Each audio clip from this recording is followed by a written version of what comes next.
یہ تھیٹر کے نام پر بے حیائی کا ڈرامہ رچایا ہوا تھا. ہم انشاءاللہ اس کے اوپر مقدمہ بھی درج کرا رہے ہیں, ہم کورٹ میں بھی جا رہے ہیں اور ہر جگہ ہم اس کو فیس کریں گے. یہ بالکل فیک نہیں ہے, جینون ویڈیو ہے, بے شمار لوگوں کے موبائل میں موجود ہے. مجھے تو یہ کل موصول ہوئی ہے کہیں سے, اور لوگوں کے پاس تو پہلے سے یہ موجود ہے. ٹھیک ہے, یعنی رانا افضل صاحب آپ کس کے خلاف مقدمہ دائر کرنے جا رہے ہیں یہ ہمیں بتائیے. ہر جگہ پروف کریں گے. انہوں نے پاکستان کے آئین کی, اخلاق کی اور ہماری روایات کی دھجیاں اڑائی ہیں. اتنے ظلم کی بات ہے, ایک طرف زلزلے آ رہے ہیں اور ایک طرف اس طرح کے بے حیائی کے پروگرام جو بااختیار اور طاقتور مؤثر لوگ ہیں وہ منعقد کرا رہے ہیں. میں اس کے چیلنج کو قبول کرتا ہوں, یہ کورٹ میں آئے, میں اس کو فیس کروں گا. ٹھیک ہے. اچھا رانا افضل صاحب ہمیں یہ بتائیے, آپ پھر مہر ارشد سیال کے خلاف جا رہے ہیں کورٹ میں؟ دیکھیں بات یہ ہے, اس کا الیکشن سے اور ووٹ سے کوئی تعلق نہیں ہے. میں حلفاً آپ کو کہتا ہوں کہ لوگ اس کی بنیاد پر نہ مار ریجیکٹ کریں نہ مجھے ریجیکٹ کریں, وہ ایمان سے فیصلہ کریں ووٹ کا. لیکن یہ تو سبجیکٹ ہی علیحدہ ہے, کتنی بڑی بے حیائی کا انہوں نے مظاہرہ کیا ہے.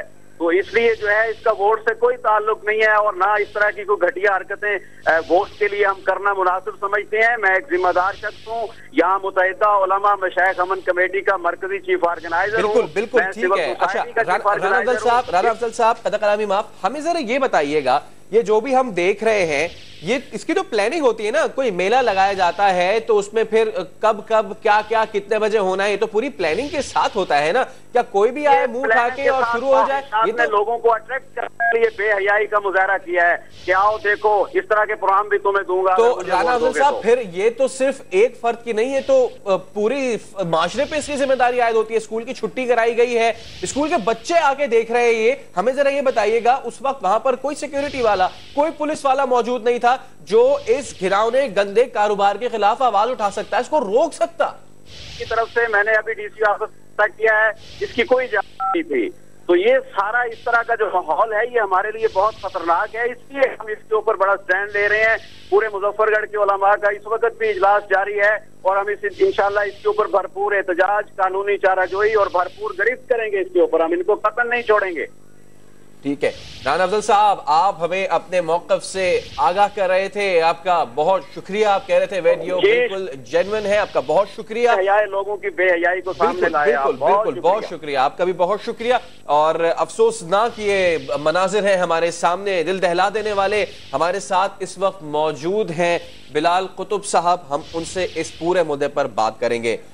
قطب صاحب, جو کہا جائے اس پہ کم ہے. اسکول کے قب میں ہو رہا ہے, بچہ کے دیکھ رہے ہیں, ایک جانب ملک میں زلزلے آ رہے ہیں, دوسری جانب یہ کہاں جا رہے ہیں ہم قطب صاحب؟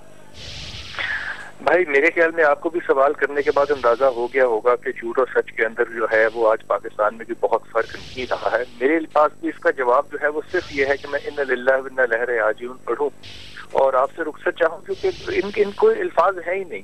موت تو یہاں ہو گئی جب 4 دن ایک اسکول بند رہا اور حکومت سوئی رہی.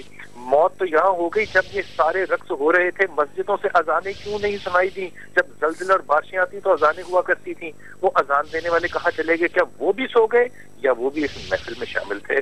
میں خدا کی قسم اس بات کو تسلیم ہی نہیں کر سکتا کہ علماء کرام اب بیٹھیں گے جب یہ حادثہ ہو گیا. یہ 70 سال سے ہمیں کسی نے بد دعا دی ہے کہ ہمارے علماء کرام تب اکٹھے ہوں جب حادثہ ہو جائے. تو پھر حکومت اور علماء کرام میں کیا فرق رہ گیا؟ اس وقت علماء کرام نے کھڑے ہو کر اس کے خلاف آواز بلند کیوں نہیں کی؟